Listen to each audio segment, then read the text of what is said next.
Hello, everybody. How are you? Let me test my mic here. Welcome to the webinar on how to be new as a school leader. Oh, here we go. There we go. Bet you can hear me better now. Okay. Well, welcome. I'm going to give everybody a few seconds to get on in here. Happy new school year.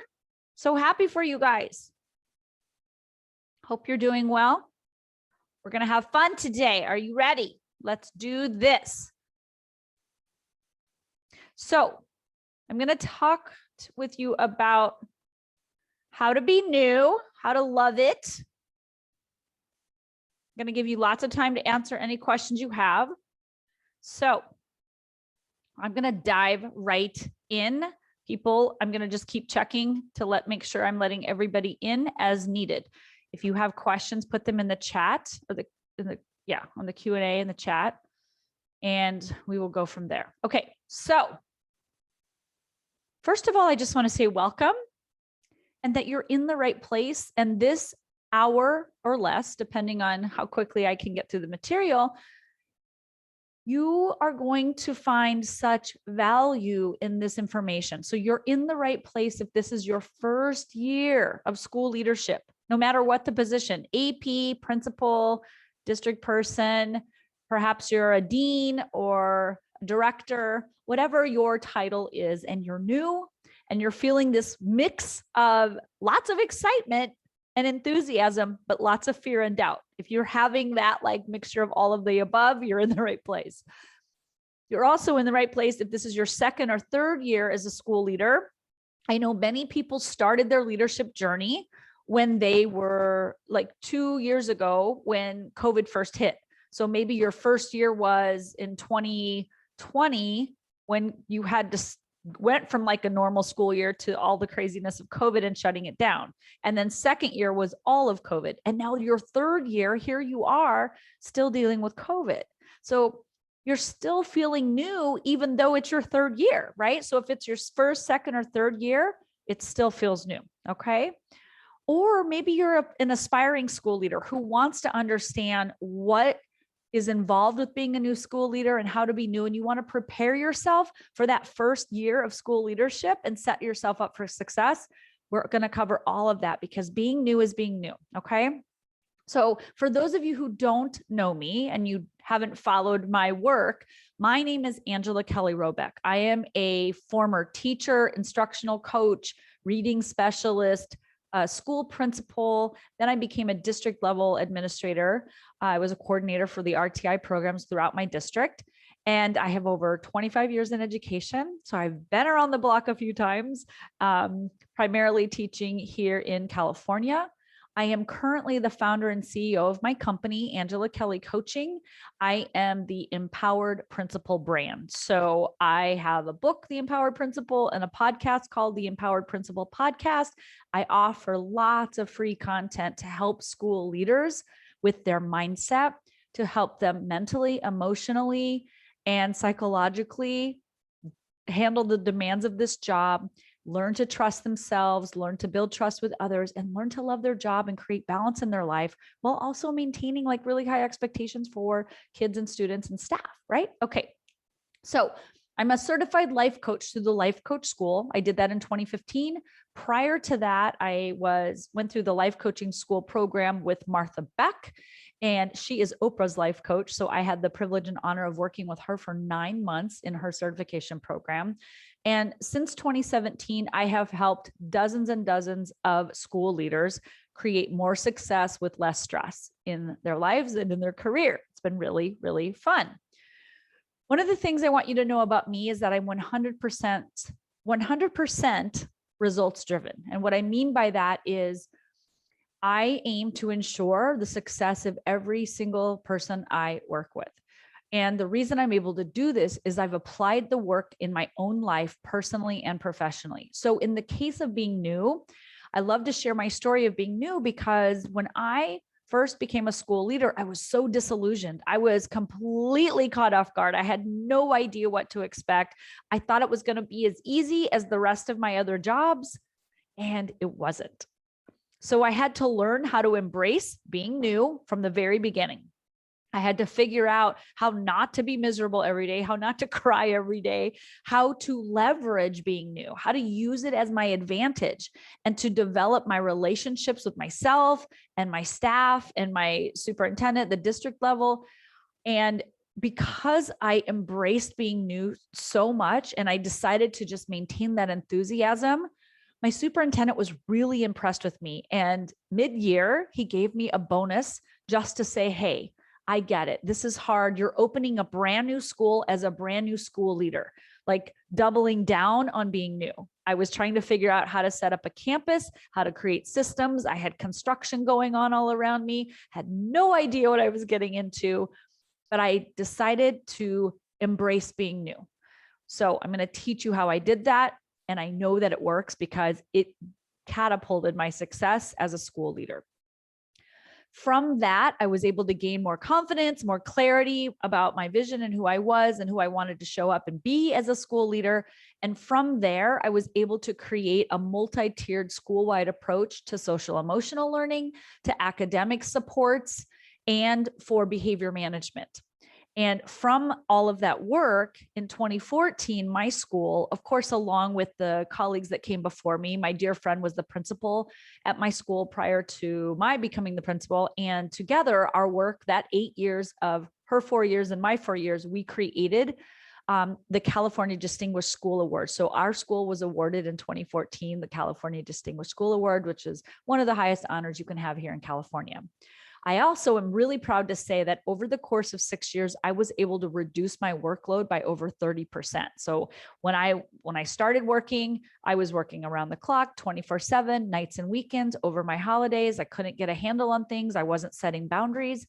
And through coaching and mentorship, I was able to reduce that by, it was over 30% by the end, but I can solidly guarantee that I was working 30% less hours than I was working at the beginning.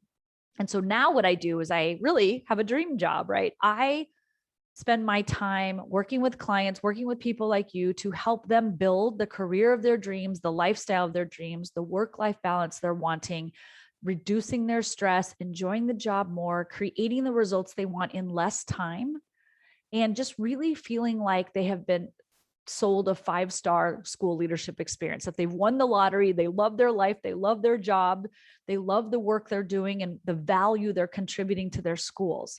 So that's what I do now. So what you're going to gain today from this training is really an understanding of why being new is so difficult, especially for adults. We're going to talk about gaining some clarity in what works and what doesn't work, how we try to solve this problem of being new, why that doesn't work, the results that it creates that we don't really intend for them to create, and then how we can create the results we do want. So I'm going to teach you a 3-step process to being new. I'm going to show you how to use new as a leverage to your advantage, to embrace it and really like kind of savor being new, like you want to be new. I want to sell you on the idea, on the concept that you want to be new, and being new is really fun. And you only get that opportunity once every time you have a new job, right? You get to be new at your job once. So from that, you're going to build authentic and really transparent and open, trusting relationships and interactions. You want to learn how to trust yourself. You want to learn how to and build up trust with other people and for other people. So you trust them and they trust you. And ultimately, the goal of this webinar is to really help you have a much more joyful first-year school leadership experience. That's what I want for you. I want you to not resist and hate being new and trying to rush through and just get to next year already. I want you to have fun this year, even with COVID, even with all the chaos that's going on with the pandemic. I promise you there are ways to enjoy the ride. Okay. So what to expect in terms of the format, there's going to be plenty of time for questions at the end. So jot down your questions and I'll answer all of them. For those of you who jumped on the call because you're interested in coaching, you're curious about life coaching for school leaders, you want to know more about it, I promise to directly address specific questions and I'll give you more information about that all at the end. So for those of you who are on just for the webinar, I will do that first. For those of you who are really excited and interested in coaching, I'll share that with you at the end. You're welcome to take notes, to take screenshots. If you want more detailed information, you email me at angelakellycoaching@gmail.com, and I will send you more specific detailed notes, not a problem. And if you have any questions, but really the point of being live on this webinar is to have this time with me, to be able to directly engage with me, to ask your questions, to let me understand your challenges so I can help you right here, right now. So I really invite you and encourage you to take the opportunity to be engaged in this webinar and to ask every question under the sun, every struggle. Share with us what's going on for you and what it is you want help with. Okay. So, all right. Are you ready? Let's dive in. Okay. What's the problem? Oh, this is what we're going to do. I'm going to switch this over so you can see the problem. I just like to have a visual for you.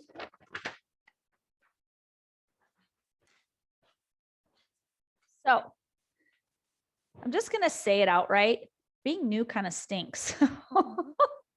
It's not fun to be new. So if you're out there and you're new, I'm acknowledging it's hard. It's uncomfortable. It kind of sucks, right? It's awkward. It's clumsy. We're worried about what we're thinking about ourselves. We're self-conscious. We know we're new. We know we're kind of awkward and it's kind of chaotic and clumsy. We know that other people know we're new. Everyone's eyes are on us. They're like, who's the new girl? Who's the new guy? Who's that person? And they're supposed to be our leader. They don't know anything. So what's happening when we're new is, first of all, adults do not like to be new. As kids, we're a little more open to it. I used to teach kindergarten, and when I think about the kids, they would come bolting into the room, couldn't wait to be new. What's this? What's that? How does this work? What are we going to do? Hi, new teacher. Like, just overwhelmed with joy in being new. They want to be new. And there is a part of us. We are wired as humans to love new things. That's why we love spontaneity. That's why we love the uncertainty of life. That's why we like to take risks. That's why we like to go try new foods or go to amusement parks or take vacations to places we've never been before or meet new people. As we grow up, we start to gain more self-consciousness and we start to have some failures, or we kind of flub up in front of people. We feel embarrassed or we feel ashamed. And we are taught, we kind of learn throughout the course of life that being new isn't a good thing, that you shouldn't want to be new, that you shouldn't be new. We don't really give permission to adults to be new. And as adults, we like to get into our comfort zone. We like to create a space where we know what we're doing. We know the answers to the questions people ask us. We know where the copy room is and the bathroom, and we know how to get to the cafeteria, and we know where room 27 is, and we know where third grade wing is. We just want to know all of those things. And all of my brand new clients who have recently started working with me, they're feeling like, I don't even know all the names of the teachers, or I don't even know where second graders go to school, and I don't even know what time the lunches are. All of these little things, we don't like it. It doesn't feel good, right? We have this fallacy that the leader should know everything. Now that you get hired as a principal, now you automatically should know everything. And that's false. That's not true, right? We don't enjoy we don't enjoy the process of being new because we don't like the feelings, the emotions that come with being new. We don't want to admit that we don't know. We don't like to not be capable or prepared. We don't like the feeling of like not knowing, I guess, for lack of a better word, right? We don't like that because adults like to be polished and professional and knowledgeable and informed, because when we believe that about ourselves, then we feel confident. We feel empowered. We feel like we're in control. We feel like we're on top of things and we've got it handled and we've got it managed. We're Olivia Pope, right? We got it handled, right? So when we are new, it's like, we don't have this handled. Feeling a little uncomfortable, unsure about myself. Those emotions are why being new is so hard. It's very hard to prioritize and focus when we don't know all that's going on with our school. Feels like everything's a priority. Things keep coming at us. There's something we didn't know yesterday that now we know today is on our plate. So, of course, being new is hard. And why this is a problem, right, is that we're not given permission. We're not allowed to be new at things. We're not taught how to approach things that we've never done before. We believe that we should just know. How can you know how to be a school leader if you've never been one before? Our brain tells us we should know. We should know this. We should have known that. No, how can you know? So your brain's offering you all these thought errors, I call them, like kind of falsehoods about leadership, that leaders should know everything, that leaders should pick it up the first time. Imagine if you expected students to be new to being a student and to just get it the first time, to walk into school knowing everything. What would the point of school be, right? We have to let ourselves be new, right? So when we haven't done something before and we don't know how to do it, the problem, this is a big problem. The problem is that we think something's wrong with us. We think we're not cut out to be a school leader. We think we're not good enough. We think we didn't study enough. We think we didn't prepare enough, that we should have waited a little bit longer. We start to judge ourselves. We start to doubt our decisions. We question ourselves. We work in fear. We work in fear of what other people are thinking. We work in fear that we're getting it wrong. We're going to make mistakes. We worry about getting fired. And then we're all worked up and we're so tense and we're so stressed. We can't sleep at night. And then we come in and we're dreading it. And every day is painful that first year because we think we just have to hold our breath until we're not new anymore, until one day magically we know what to do. So we think we shouldn't be new. And then when we are, we kind of fight it, right?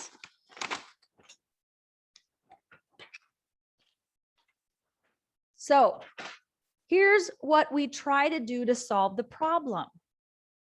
Like our bodies are in distress. Our bodies are freaking out. They're in stress. They're thinking, like we're thinking we gotta not be new. We gotta just learn all the things and figure it all out in an effort to not feel bad, to not feel stressed, to not feel new.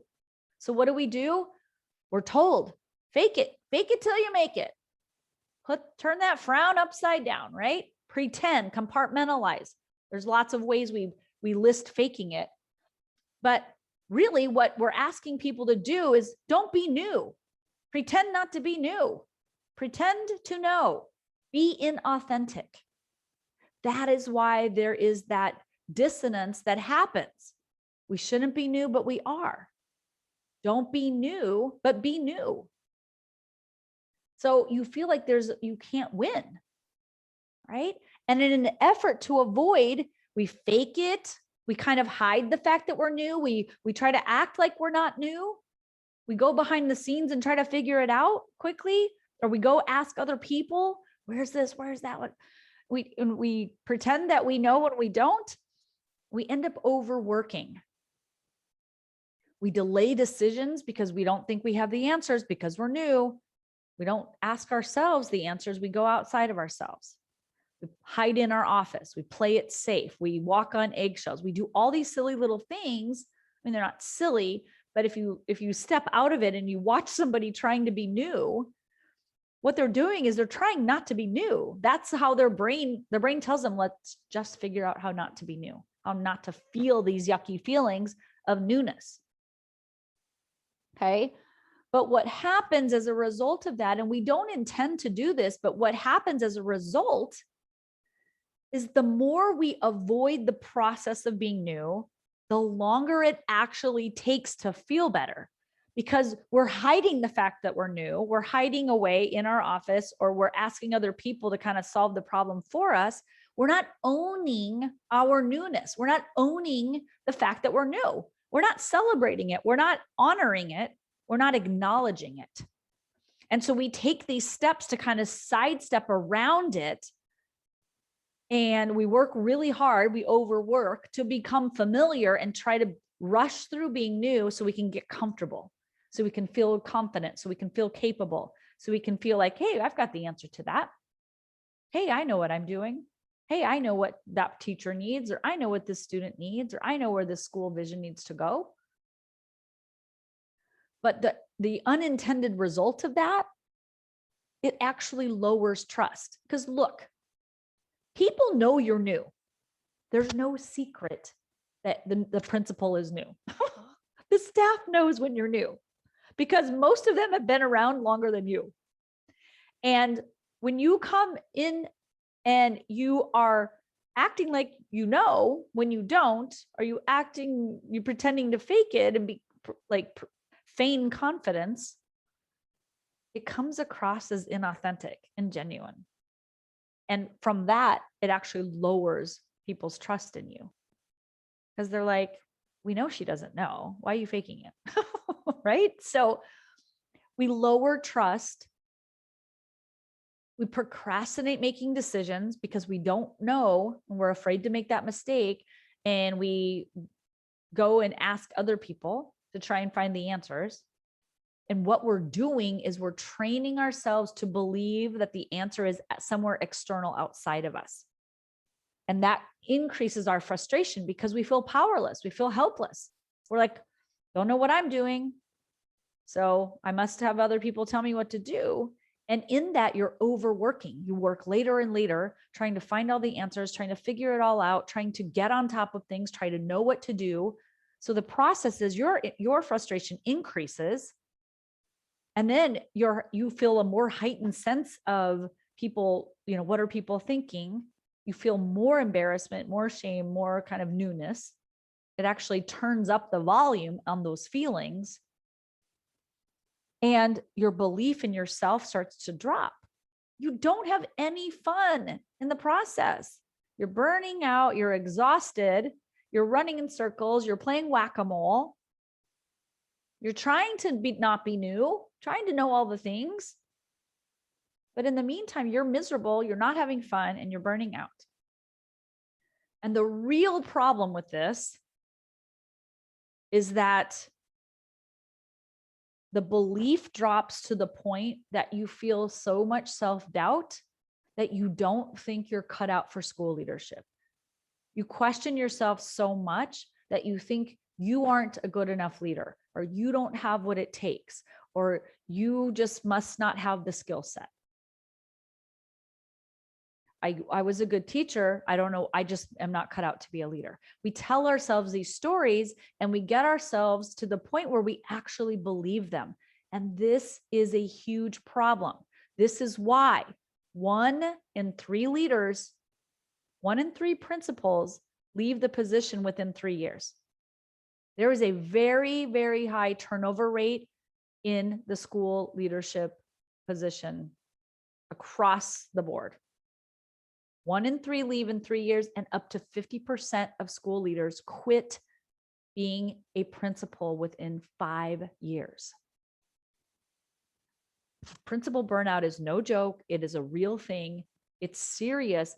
And it's not just impacting your personal life, but it impacts your family life at home, the way you show up for your own children, the way you show up for your spouse or your partner, the way you show up or don't show up with friends. Because now you feel like you're so new, you've got to overwork, you don't have time, you got to be serious now because school leadership is very serious.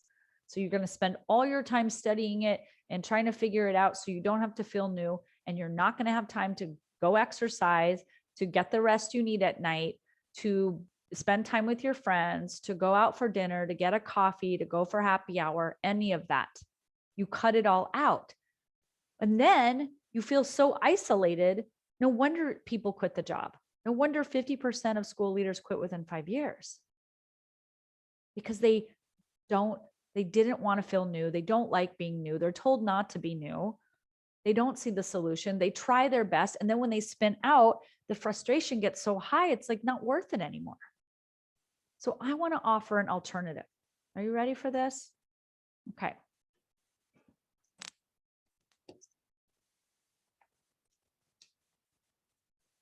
I can't get the paper. I need to be 3 inches taller. Okay, here's my simple 3-step solution. This worked for me. It works for all of my clients. I've taught it to hundreds of school leaders over webinars, trainings, presentations, workshops, and I'm going to teach it to you. Okay, so the simple solution is allow, embrace, and evolve. Okay, so step 1 is allow. We are going to give you permission, full, unadulterated permission to be new. You're simply going to allow yourself to be new. You are going to allow the newness, which means allowing the emotions that come with being new. This is the hardest part of school leadership, is to feel that vibration of being new, the awkwardness, the clumsiness, the dissonance that you feel when, I just had a client today say, a second grader came up to me and said, hey, are we going to do, some school event this year again? And the principal had to say, you know what? I don't know. I'm new here. This is my 6th day at this school. I don't really know if we're going to do that or not. She had to just admit and allow herself to be new. Now, did the second grader care that she was new? No. She was like, oh, okay, no big deal. So when you allow yourself to be new and you allow yourself that feeling of like embarrassment when you walk into the wrong classroom, or you're lost on campus and you don't know where to go, or parents are asking you a question and maybe they're even pressuring you and like, you should know, you're the leader, you should know this, right? And they're putting you into a corner. You have to allow that to happen. You have to let yourself be new. You have to give the process of being new time. And we don't like that. We want to rush it. So we have to slow ourselves down, and we have to feel the feels and just know that this is part of being new, but there's a benefit to allowing it. We'll talk about that in a minute. Step number 2, you're going to embrace being new. Being new is not a problem. It's never been a problem. If being new were a problem, then we wouldn't ever go do new things. So I want you to think about all the times in your life when you've been new at something and it was totally not a problem, right? You were having fun with it. Maybe you learned how to go ski, or maybe you learned to play tennis or play the piano, or maybe you learned Spanish and you're speaking Spanish, you get it wrong and you just laugh, or you're playing tennis and you miss the ball. So what? Or you learn how to drive when you're a new driver. You're so excited to learn how to drive and get that permit and get your own set of wheels and get out of the house and go be with your friends. You don't care that it feels new. You're willing to be scared. You're going to allow the fear of like driving and not knowing what all the buttons in the car mean and all the gadgets. You're willing to be new because you value the freedom that comes with being new. You see that? You allow yourself to be a little bit scared and a little bit confused, because the end result, you embrace being new driver because you want to drive so badly. The same is true with new school leadership. You want to allow yourself to be new, to feel clumsy, to kind of laugh at yourself, to not make it a problem. Totally fine with it. Totally good with being new. Tell me all the things. I'm totally new. This is what I used to say. Totally new here. No idea what's going on. Fill me in. I would love to hear. I have no idea the answer to that. I have no idea. I have been the school principal 3 days. I don't know. Do you? Can you help me? Embrace being new. It's not a problem. Have fun with it. Think about any time you've been new where it's been fun, and give your brain evidence to prove that being new can be, being new can be fun. It can be exciting. It can be adventurous, but it's not a problem. That's what I want to sell your brain on right now. It's not a problem to be new. It never has been. And guess what? You're going to be new again. Maybe you're a new parent. Maybe you're a new grandparent. Maybe you're new, have a new marriage. Maybe you're in a new relationship. Maybe you bought a new house.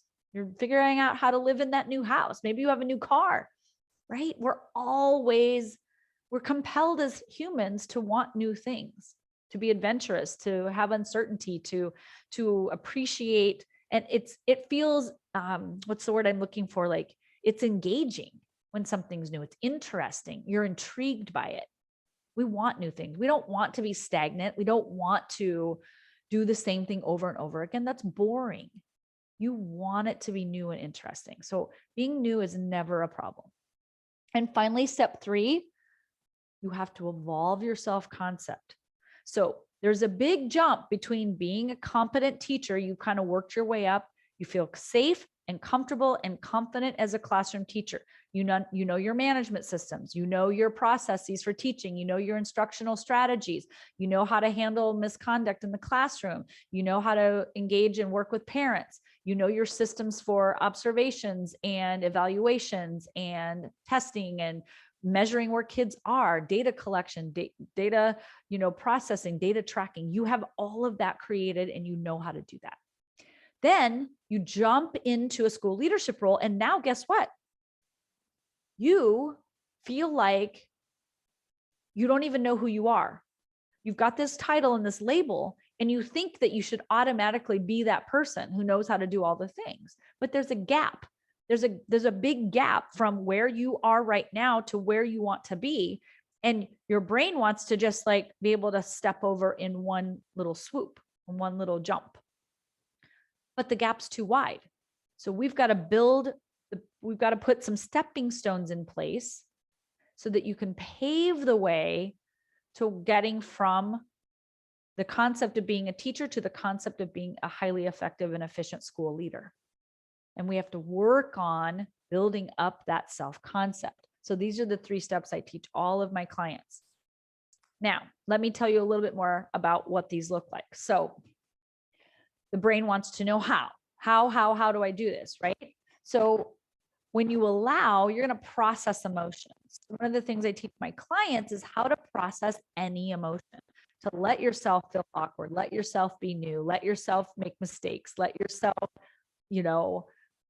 feel that kind of flush that happens when you're new, right? So how do you embrace?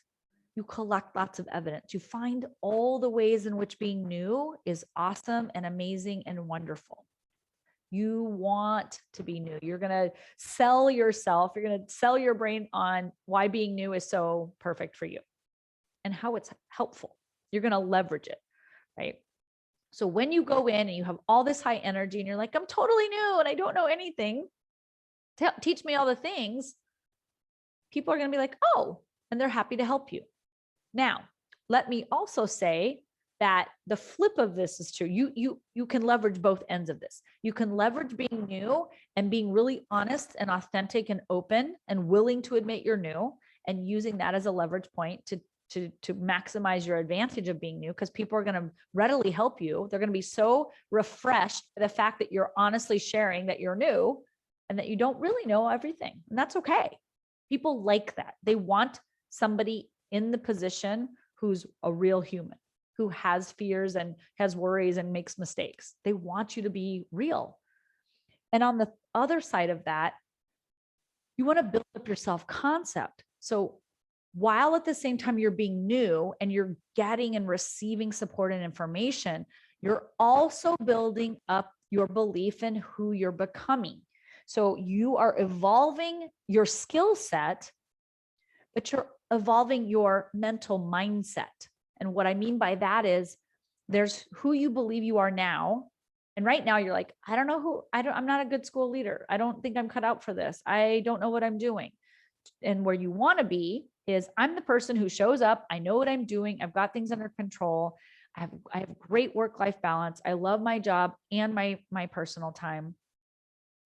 And I'm capable, confident, and clear in my vision and what I'm doing, where I'm taking my school. I've got connections with my staff. And you do that by tapping into what you already know. So you're not walking in as a school leader as a blank slate.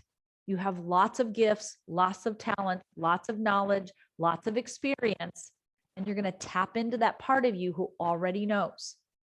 So you're going to be new, almost on the outside. Externally, you're going to be new to the people, but internally, you're going to say, what do I know? How do I do this? What do I already have in my little tool belt, in my little toolbox that I'm bringing with me to the position? And you're going to build up your self-concept that way. And that's really it. That's as simple as it gets. Allow yourself to feel new, embrace being new, have fun with it. It's not a problem. And then eventually you work on also evolving your skill set and your mindset. And when you package those three things, the results are that you will learn so much faster, because you're going to be learning from both ends. You're going to be learning what you don't know and bringing in information, and you're going to be tapping into what you already know. And the sooner you do that, you embrace being new and you build up your self-concept, the sooner that you drop that awkwardness, because you just don't longer mind. You no longer mind being brand new. It's not a problem for you.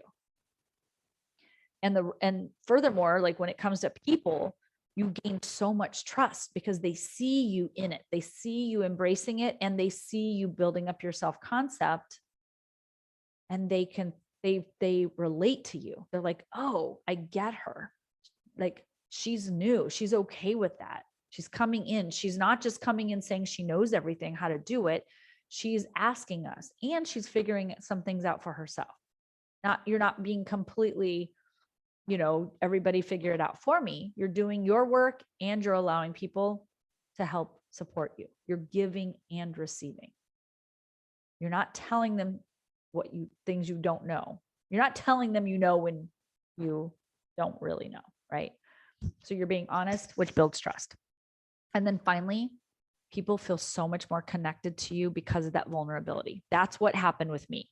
Teachers who were very skeptical when I came in, because I'd been in the district a long time, I had people who loved me, people who didn't know me, and people who didn't love me. And I had some teachers who were really skeptical of me come up to me. I can remember specifically after a staff meeting, one of my most critical skeptics came and said, I really admire how vulnerable you were in the staff meeting today. I had shared parent interaction, and I came in and said, I messed this up, and I want you to see in real time what it's like to take full ownership of a mistake. To admit to yourself the part that you played in the mistake, what went right, what went wrong, and what I'm going to do to fix it. And I talked to my staff through that in real time, and they saw my vulnerability. They saw the pain. They saw like my heartache about that. And also like the empowerment that I felt because I took full responsibility, and I knew that I was the one who had to solve the problem. I was the one who had to make it right. And when I exposed myself in that raw way, I gained more trust and respect of my staff. And that's what this process will do for you. Now, I'm going to share one last thing before we get into questions. I'm going to talk about what I call the lifetime value, the LTV of this work. So why would you be willing to feel embarrassed, to feel awkward, to feel clumsy, to make mistakes? Why put yourself through all of that? Well, number one, you're going to do it anyway, right? It happens anyway. It happens whether we are resisting it or whether we're allowing it, but allowing it feels so much better because it's happening either way, because you're new no matter what. If you push away being new, you're going to feel worse than if you're just like, this is it. This is the part where it's new. This is the part where I feel like a klutz. This is the part where I feel kind of stupid because I don't really know, or I'm really feeling really like I should know this and I don't, right? That whole feeling of like, ugh. When you're willing to allow, embrace, and evolve, the greater impact of this work is that you build stronger relationships with the people that you lead. You develop deep trust, loyalty. They'll have your back no matter what, because they know they can trust that you're being open and honest. Your leadership influence and your impact as a leader is much higher. There's a process I teach called the leadership triad, where You have to have influence to have impact. You have to have impact to create a legacy. And in order to create a leadership legacy, you have to have all three of those going. When you can increase your influence and increase your impact, you increase your legacy as a leader. And the results of that are a much more enriched contribution to the industry of education, to the number of students that you help, to the number of teachers you evolve and maximize to their potential. You're able to implement your vision with precision, and you can do it at any school. Principal, superintendent moves you, you can do it at that school. Move to a new district, you can do it at that school. These tools come with you no matter where you work, no matter what position you're in. They're universal. That's what I love about the tools that I teach school leaders. It doesn't matter what kind of school you're leading, elementary, middle, high school, K-8, charter, private, preschool, doesn't matter. These tools come with you. You evolve as a leader, which I love the most. I love this step the most because you get to embrace the pride that comes in evolving who you are as a person, the person that you're becoming through the process of being new. And the more times you expose yourself to being new, the more you evolve, the higher levels to which you can lead, you can create results for kids, results for staff, the more money you will make, the more time efficient you will be. All of that. It's a higher quality professional experience. It's being more effective with your time, which is one of your top assets available to you. You learn to trust yourself. You've got your own back. You value your own opinions. You don't ask outside of yourself all of the time because you ask yourself first, what do I think? What do I believe? What's my opinion? What would I do in this situation? If I didn't have anybody else to ask, who am I in this moment as a leader? And ultimately, you create safety and confidence and assuredness in yourself and pride in who you are, whether you're learning something new or you're super skilled at it. And when you're super skilled at it, you're going to want to become new at something else, and then something else, and then something else. So the lifetime value of this tool, this process, is endless. It never stops working. And that, to me, is the most amazing gift I could give to school leaders, is how to be new over and over again, to continually increase your experience, your joy, your happiness, your contribution, your work-life balance, how to learn more quickly, how to be willing to go into new situations, all of that. That's the lifetime value. I love it. So with that, that's really the end of the webinar. That's the end of the teaching part. And I'm going to take questions in a second, but I want to give you an opportunity to start working on these 3 steps right now. I want to encourage you and create a sense of urgency to start this work today. Why is taking the time to learn these 3 steps so important? What's in it for you? What's in it for your staff and your students? What's in it for your district? What's in it for your personal family and friendship circles? Why is this skill so new? We want to really deeply understand the level to which this impacts us in a positive way. You're going to have complete authority over your career, over your school, the decisions you make. You're going to own your time. You're not going to think that the job's happening to you. You're going to take control of your schedule, take control of your time. You're going to learn how to manage your resources, your financial resources, the materials and programming that you have, the human resources you have available to you. You learn how to manage all of that through this process. And I want you to start doing it now, today. So for those of you who do want to dive deeper, I offer through my company the Empowered Principal Program. It's a highly exclusive 12-month personalized professional development program. It's a one-to-one coaching opportunity where you work directly with me on a weekly basis, where we address all of the issues that come up for you in real time. So here's what you get out of this program and why it's valuable. You're going to get weekly one-on-one coaching calls with me.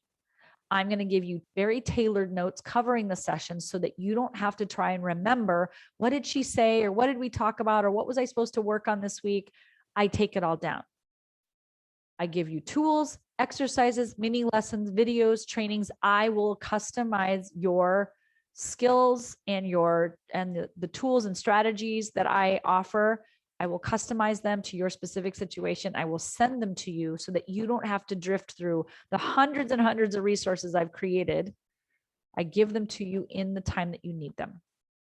There are training videos, there are theme workbooks, there are endless resources. There's relationships, time management, leadership development, HR issues, courage, organization, money and resources, self-care, workload, work-life balance, building trust, building a healthy culture, increasing test scores. All of that comes with this package. You will get an invitation to the Facebook group. You get a free copy of my book. I sign it for you and send it to you. I send you a welcome packet with all kinds of goodies and treasures to get you started. And you will always receive 5-star service guaranteed.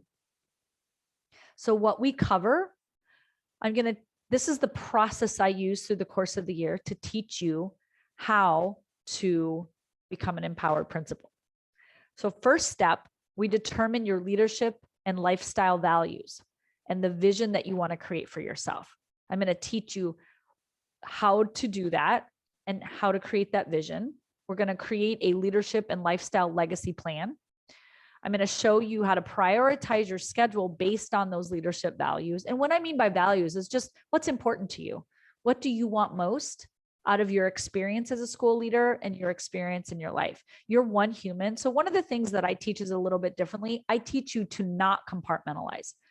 You are the same human at work as you are at home, and those two parts of your life overlap.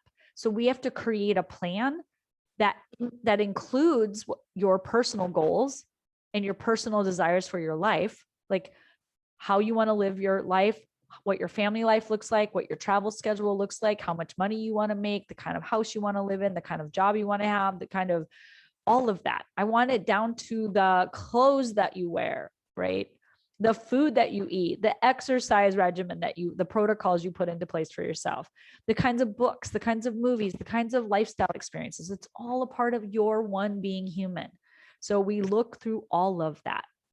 I teach you how to prioritize your schedule and make sure that your time is aligned to those things. Are we working on what we value? Are we spending time people pleasing? Are we saying yes because we're afraid and doing it out of obligation? Or are we saying yes because it's something we deeply love and want to do? We're going to talk about how to make decisions from a very empowered place, how to be swift, decisive, and to back up our own decisions, how to sell our brain on why our decision is the very best decision, hands down. We're not going to even entertain. I teach you how to be very decisive and align those decisions to your values. So when you make a decision, it feels good. It feels right.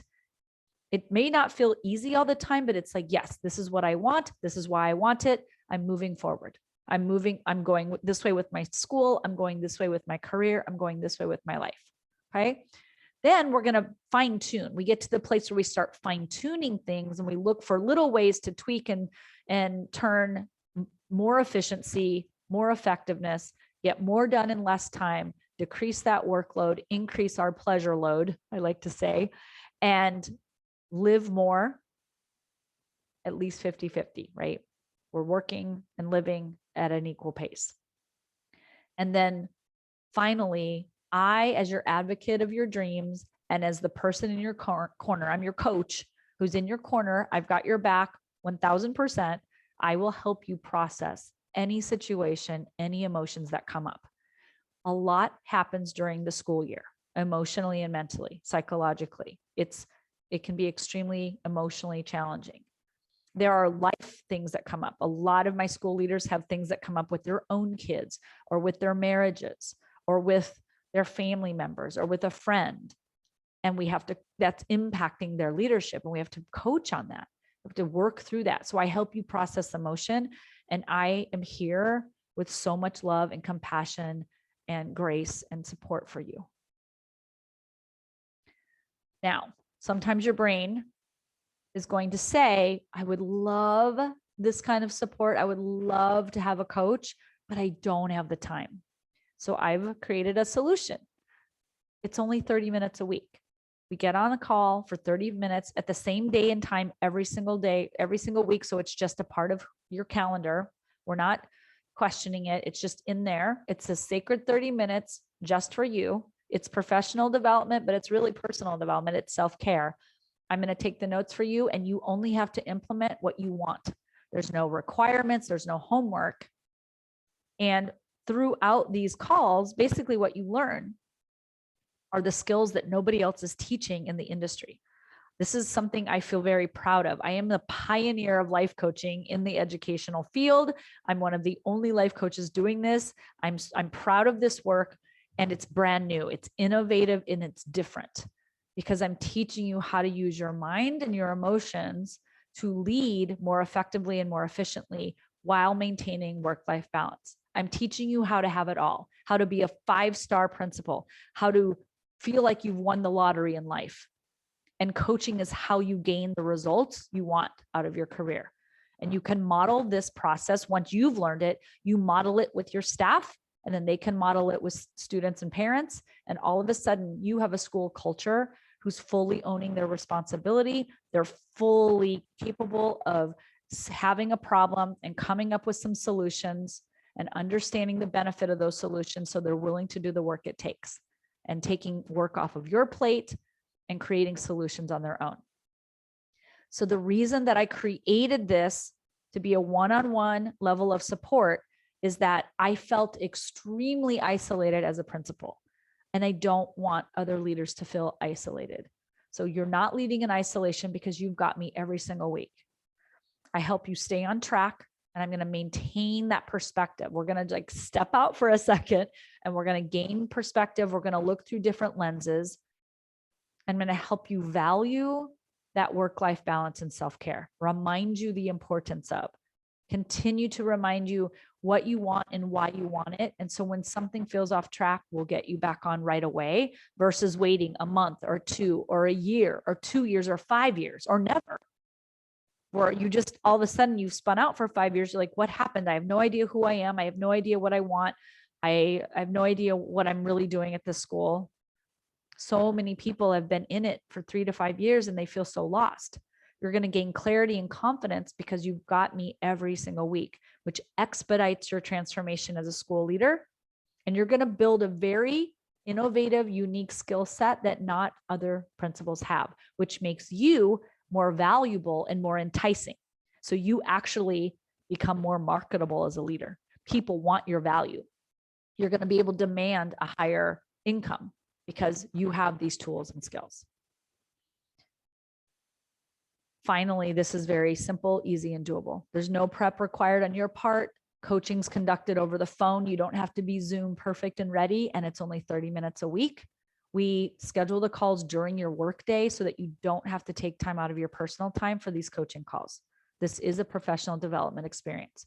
So the only thing you have to do is decide right now that you're ready, that you want to coach, you want to be innovative, you want to be exclusive, you want to be a premier coach, a premier principal, a person who knows how to coach themselves and other people. Coaching is leading, leading is coaching. You know how to coach yourself. That means you know how to lead other people. You understand the human brain, you understand human emotion, you understand what drives people's actions, and you know how to create results. So if that's something you're interested in and you're looking for that, commit right now, say yes to yourself, figure out how you're going to get the time, how you're going to get the money, and say yes to yourself 100%. Go all in.